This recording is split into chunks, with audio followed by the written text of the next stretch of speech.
Hi, lovelies. Welcome back to Cred's Corner podcast, East Africa's first mental health and autoimmune focused podcast. And I'm your host, Cred. Welcome to my new space. I am so excited to have not just plain white in the background. This is my book shelf. And yes, those are real books. Yeah, I'm really excited about that. So today I would like to give a quick PSA. After my last video, I have gotten quite a lot of feedback, and thank you that you're also concerned about me. Thank you. I'm alright, as you can see. I am managing somehow. God's grace is still surprisingly sufficient. At least it might not look like it's gonna be enough for another week, another month, but it's gonna be enough for tomorrow, or it was enough for today. And I'm gonna trust that He's gonna get me to the end of the day. So I would like first and foremost to say thank you. Thank you, thank you, thank you, thank you, thank you. How many thank yous is that? Thank you for being concerned about me, for reaching out to those who reached out. I did not expect those many messages, especially from people who I haven't spoken to in quite a while. So I'm glad that even though we're not speaking, not that we have an issue, but we're not talking much, you still care enough to check in on me. So for that, thank you. Now, I would like to give a quick update because I did promise an update in the last episode, which was only published on YouTube. So this time it's on both YouTube and on Spotify. I do hope to put up the podcast on a lot of other platforms. But here's the PSA. Here's a quick update, a quick announcement. I am managing. I don't feel great. I'm not there yet. But God's still holding me. That's the thing. He's still holding me, and He's being so gentle with me. He's, like when someone's had like a suicide scare. I'm not suicidal, but when someone's had a suicide scare, the way people around them would be basically at their beck and call. If they say they're not okay, everyone's just like, tell me, I'm here for you, talk to me. I feel like that's where God is with me right now. Kind of I need to take care of you, And I'm grateful that He's like that with me, because I'd be pissed. I'd be like, you know what? You don't want it? you flipped me off? Me, the one who made you? Go now. I don't want you. You didn't want me. I also don't want you. But that's not the God we serve. The God we serve is a God of second chances. Second, third, fourth, fifth, sixth, nth chances. His grace is sufficient. His love is from everlasting to everlasting. Like there's no start and no end to it. And I saw this post this morning that is actually what inspired this episode. Jesus died for me while I was still a sinner. Jesus knew the sins I would commit. He knew the thoughts that I would have. He still chose me when I was filthy. Before I knew Him, before any of it, He still said, yeah, I'm investing in that one. Yeah, the world needs one of that one. How do you compete with that, And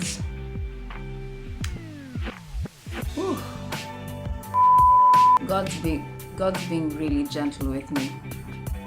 And I know some of you might be concerned, but girl, you gave God the finger. That's yes, it was bad. That was a sin. And I went and apologized to God. For those who only understand Christian jargon, that's called repentance. Where you go and say, I'm sorry. I know what I did in anger, but it does not excuse my action. And for that, I'm sorry, and I will do my best not to let it happen again. So that's what I did. And God's a really great guy. He's like, all right, that's cool. You're pissed, but you still came back, so that's cool. I love you. That's God. He's such a girl's dad. You know, he's such a girl dad. Such a darling. That's what he is, a darling. Because there's no way my actions can be just excusable just like that. You know? So, yeah. What I showed you guys, I know is not mainstream, but it is real. And if my podcast is anything, it is real. I will not produce content that I don't believe in. I do not do promotional content on here. I share what I'm feeling, what I'm going through, because when it's raw, it's real. You're really able to embody the concept as it is. And I don't know, I feel like that is worth something. And hey, you might be like, you know, that's very unchristian. That's very ungodly. God's frowning at you. Of course, God frowns when you walk away. Any parent would feel bad seeing their child walk away from the ways that they have been raised, the things that they have been taught. So yeah, God does frown, but it's not frowning in disappointment. It's frowning in sadness. Like, come on, I love you. I'm giving you all this so that you can have a good life. I know it doesn't look good right now, it doesn't feel good, but I promise you're gonna like it. It's like working out. It's not fun. The discipline, lifting weights, pushing yourself, running, you know, all that stuff. It's not pleasant. You just wish you could just wake up, rock hard abs, you know, nice sculpted arms and in a back that just ripples when you stretch. Yeah, we all want that. We want that booty that looks like a BBL. Nice sculpted Greek god. That's what we want. You just want to wake up and get that. But you have to go through the process and the training, and within the training you get the discipline that you will need to maintain the result. That's how Christianity works. Doesn't mean I'm not gonna say I'm gonna quit. I'm gonna say it a lot. I'm gonna say it, and there's nothing you can do about it. But I'll still find myself the next day waking up and doing the same thing, going on with the same thing instead of gonna quit because it was too hard. Remember the way in high school, coach nasema, next time na transfer next time. This is that. Na transfer, and you end up finishing from 4. Yeah. Yes, this is what that is. So yeah, things are still not great.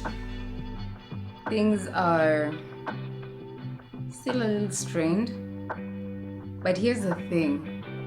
Here's how this is the thing that makes me really know that I'm on the right path.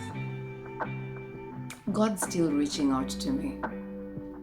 Like, God talks to people in different ways, okay? So for some people, they get visions.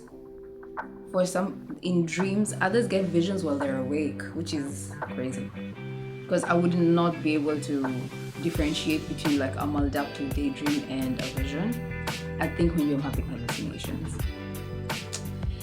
So the others who God speaks to through the word of God, like when you're reading the Bible, the words kind of like you feel the Spirit interpreting those words in a certain way to you. So God speaks to people in different ways. For some, maybe, and here's the thing, God will speak to you in a way that is unique to you. The same way someone understands things better when they see images, others they need to listen, others need to write it down. So that's the same way God will reach out to you. He won't use someone else's method in you. So just keep that in your mind. You're not behind. And just because you're not getting visions in your dreams does not mean God's not talking to you. Okay? Your system is just different. And one of mine is music. Now on Spotify, I have this day list where Spotify gives you recommendations based on your listenings at that particular time of day on that particular day of the week. So it could be, now this is your Monday morning, because today's a Monday morning vibe, then have my Monday afternoon, and then actually on the way home from work, I was listening to my Monday evening. So this one will go up to about maybe 9 p.m. Then I get my Monday night, then Tuesday early morning, and so on and so forth. Usually the playlist is about 3 to 4 hours long, based again on how much I listen to music at that particular time of day. And every time before I open it, I usually say, God, please find me in this. Let me feel you, talk to me. Inviting God is one very good way to get God to talk to you. He likes feeling wanted, and that's what Christianity is. Yes, God has the ability to make you do things. He has that ability. He made you, he can unmake you. Very easy for him. He doesn't even need to say it. He just needs to think it, will it, and it is done. But the thing is, he's a dad, not a dictator. So he wants you to choose him. You know? Well, maybe we can do that for another episode, where I explain to you what really Christianity is, how God really works. This is a personal interpretation, so with a pinch of salt, okay, babes? Pinch of salt. So that aside, so I will table that for another time. Yeah, tabled. Tabled? Shelved.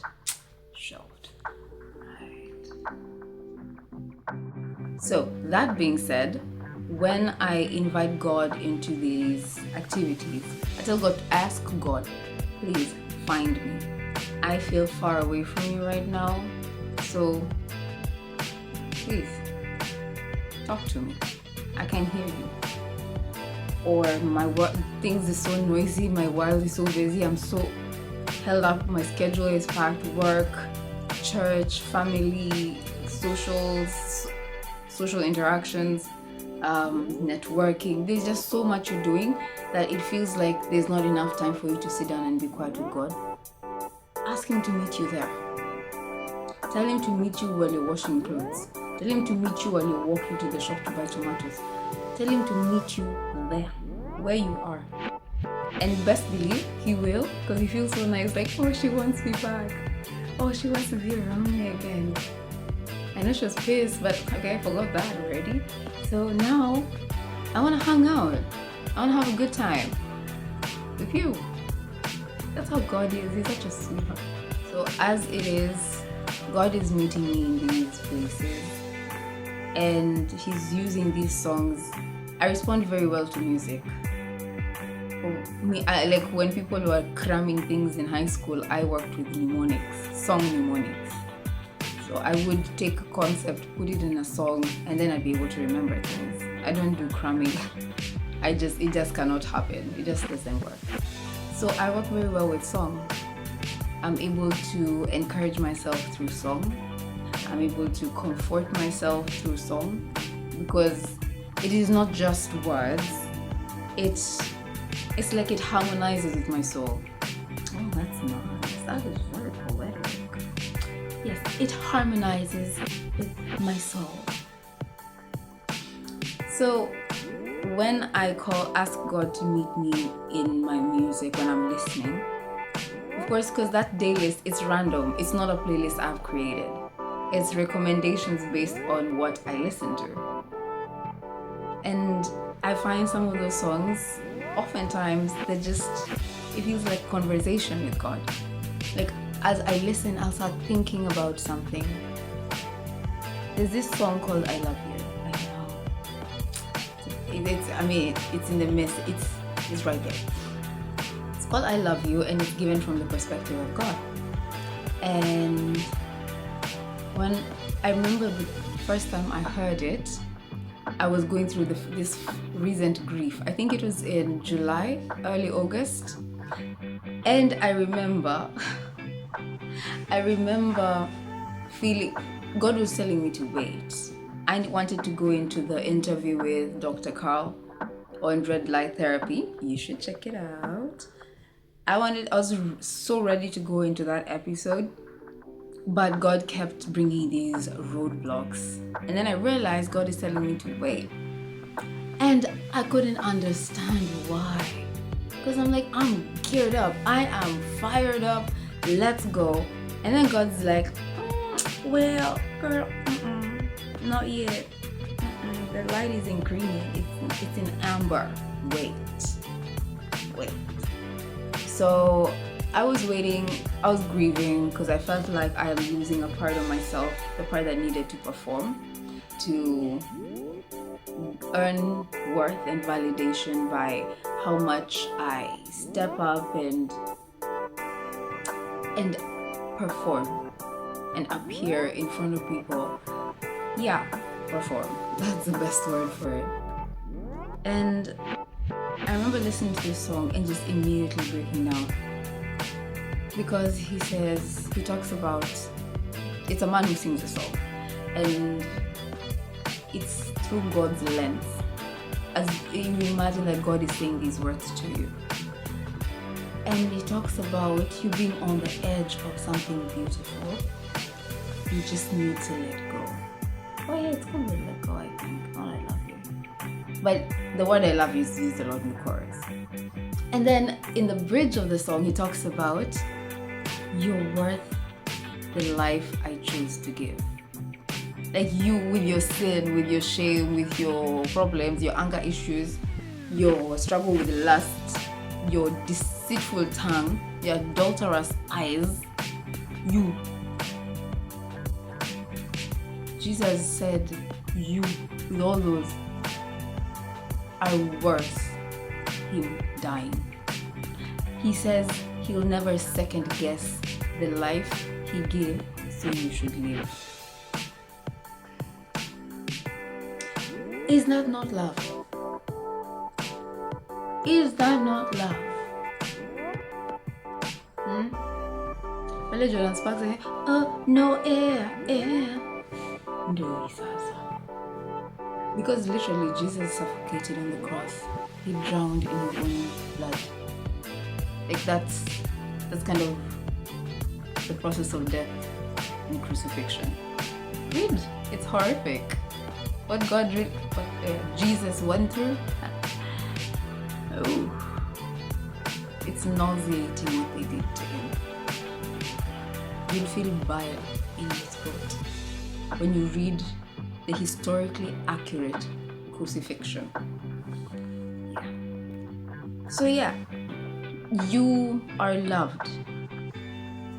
And when I ask God to meet me in my music, he does. He sends me words or songs that echo his words, his promises, his love. And he's been meeting me there. So maybe I am not at my best.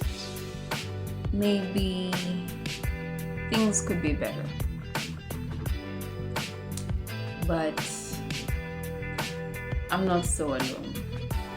At least not anymore. And I'm not moving forward yet. But even as I sit in whatever funk this is, I'm not sitting alone. He's right here. You can't see him. He's off camera. He's camera shy. Don't worry. He doesn't like the limelight like that. But he's right here next to me, with me, holding my hand. And he's not giving me all that propaganda. You know, oh, there's every cloud has a silver lining. Oh, this pain will be, yes, good. No, God is like, I understand. This sucks. It's painful. It's heavy. So you need to take a break. Okay, let's take a break. We're not giving up. I mean, we've come too far. We're not giving up, but you can take a breather. It's okay. Sit down. Here's some water with an electrolyte. Here's a little piece of candy and a slice of cake and a rack of ribs. You need protein for where we're going. And then when you're ready, we'll move again. Because that's just how God works. Okay, for some of the time. Other times is haraka upesi, kiguna njia, heel to toe, faster. Marathon. Hapana kuambia lamba glucose tusonge. There are those times, and during those times, He does give you the grace for it. God will not put you through something that will destroy you. He can give you things that are beyond what you can handle. Yeah. You've heard those stories of God will never give you what you cannot handle. He does. And He does it a lot. So that you can know it's not your power but His. So that He can show you His grace working through you. So that He can send helpers to you. So that you don't learn to isolate yourself. He will send people to help you, to guard you, to guide you. He'll teach you to depend on Him, because once you give Him, when you say, Jesus, take the wheel, don't joke. He will take that wheel and you'll be moving at 260 kilometers per second. And there's no brakes, ni seat belt, na ufunge mara mbili. Because when Jesus takes that wheel, it is like that. Faster. Forward. No turning back. Macho wapi? Calvary. So, I think this little episode is proof of life, proof of God's grace and His power still working through me. And I know I'll be okay. Even though I don't really feel okay yet, I know I will be, because I'm a warrior. And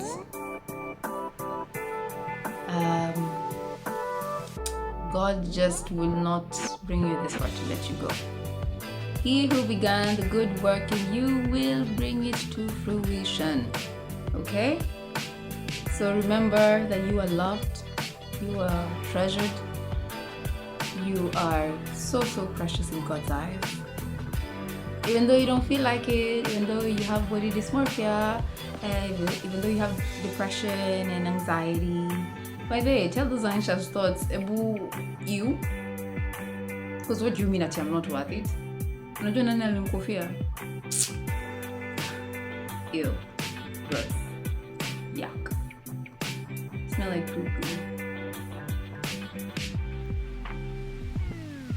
That being said and done, thank you so much for listening to this week's episode. Bear with me when I'm not able to produce, because I will always make sure I produce something that is true, authentic, and painfully real. So if I don't create, it's because I do not want to give you anything substantive.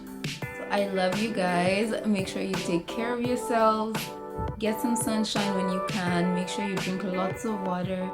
And remember, don't you ever forget this. Be kind and be gentle. most especially to yourself. So until next week, God willing,